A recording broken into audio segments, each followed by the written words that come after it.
कामचोर बहू। कांता बहन की दो बहुएं थीं, बड़ी कल्पना और छोटी प्रिया। कल्पना का जैसा नाम वैसा ही काम। सारा दिन कल्पनाओं में रहती, ना कोई काम करती ना कोई धाम। अरे कल्पना बहू, जरा अच्छी सी चटनी पीस दे, आज कुछ मजेदार खाने का मन है। पेट में जलन हो जाएगी माँ जी बुढ़ापे में, और वैसे भी मेरा काम करने का वक्त शाम का है, अब प्रिया को ही बोल दो।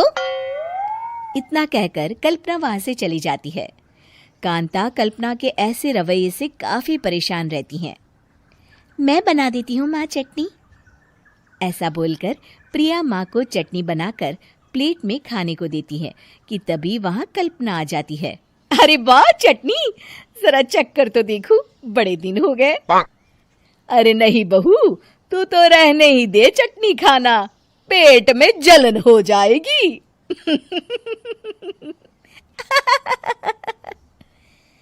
इतना कहकर कांता और प्रिया दोनों हंसने लगते हैं। कल्पना सारा दिन या तो मोबाइल में यूट्यूब देखती या फिर सोती रहती। उसका कमरा भी बिखरा और गंदा रहता। एक दिन कल्पना का पति अशोक उससे कहता है, अरे कल्पना, जानवर भी उस जगह को साफ कर लेता है जहां वो बैठता है, तुम तो इंसान हो, कैसे इतने गंदे कमरे में रह लेती हो? देखो सारा सामान यहाँ वहां बिखरा पड़ा है। ज्यादा अपनी माँ का बोल ना बोलो। हाँ, कमरा तुम्हारा भी तो है, गंदा लग रहा है तो साफ कर लो। पता नहीं तुम्हारे साथ मैं कैसे जिंदगी बिताऊंगा। इतना कहकर अशोक वहां से चला जाता है। कल्पना बस खाना खाने कमरे से बाहर आती और फिर से कमरे में चली जाती। इससे कांता बहन काफी परेशान रहती। एक दिन प्रिया कांता से कहती है, माँ, मैं सारा दिन काम करके थक जाती हूँ, आप कल्पना दीदी से कहिए ना कि सुबह और शाम का काम बांट ले, मैं तो अब सिर्फ एक वक्त का ही काम करूँगी। हाँ। अरे तू वो भी ना करना, एक बहू तो कामचोर थी ही, दूसरी भी आ गई काम ना करने के बहाने लेकर। तभी वहां प्रिया का पति रमेश आ जाता है। माँ, मैं देख रहा हूँ भाभी कोई काम नहीं करती, प्रिया सारा दिन घर और रसोई का काम करती है, अब कुछ करो ना माँ। कांता मन में कुछ सोचती है और कल्पना के पास जाती है। कल्पना फोन पर मेकअप करना देख रही होती है। कल्पना, तुम सारा दिन बस मोबाइल देखती हो, घर का कोई काम भी कर लिया करो। प्रिया सारा दिन काम करके थक जाती है, आज से मैंने फैसला किया है, एक वक्त का काम तुम करोगी, सुबह का खाना तुम बनाओगी और रात का प्रिया। आप लोगों ने काम को हव्वा बना रखा है। अरे पता नहीं थोड़ा सा ज्यादा काम करने में आप लोग घबरा क्यों जाते हैं। और हाँ, बहुत ज्यादा प्रिया की तारीफ मत करिए मेरे सामने, बड़ी बहू तो मैं ही रहूंगी। मैं कुछ नहीं जानती, कल सुबह मुझे वक्त से खाना चाहिए, रसोई में आ जाना, वरना कल से तुझे खाना नहीं मिलेगा। अगली सुबह कल्पना रसोई में नहीं आती है। वो देर से सोकर उठती है और बाहर आकर कहती है, अरे भूख लगी है, आज खाने में क्या है?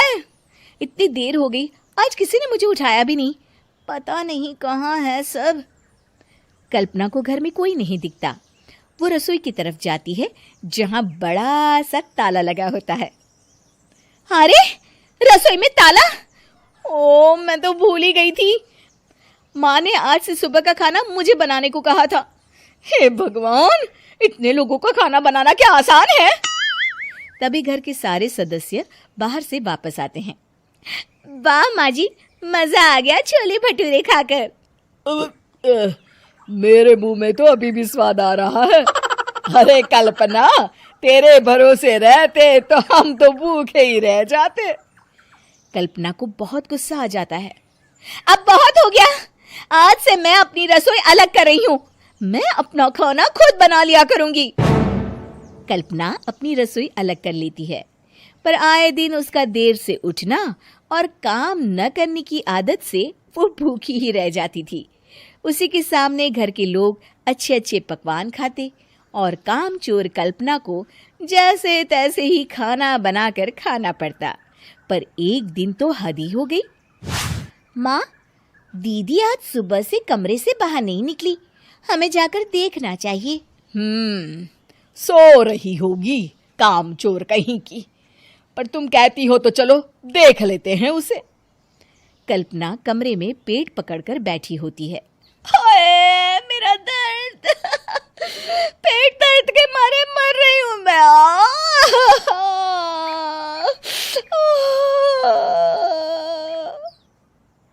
अरे दीदी, क्या हुआ? पेट में दर्द क्यों हो रहा है? डॉक्टर को दिखाया आपने? माँ, कल्पना खड़ी होती है और माँ जी के पास आती है। मुझे माफ कर दीजिए, अब से मैं सारे काम में मदद करूंगी, कभी आलस और काम चोरी नहीं करूंगी। हाँ हाँ, वो तो ठीक है, लेकिन अचानक क्या हो गया जो तू काम करने को तैयार हो गई? कामचोर कल्पना। माँ, लगातार बासी और उल्टा पुल्टा खाना खाने के कारण मेरे पेट में इन्फेक्शन हो गया है। काम न करना पड़े इसलिए मैं 2 दिन का खाना एक दिन ही बना लेती थी। बासी और खराब खाना खाने के कारण लेने के देने पड़ गए। पेट में दर्द हो रहा है। चलो अच्छा हुआ, देर आए दुरुस्त आए।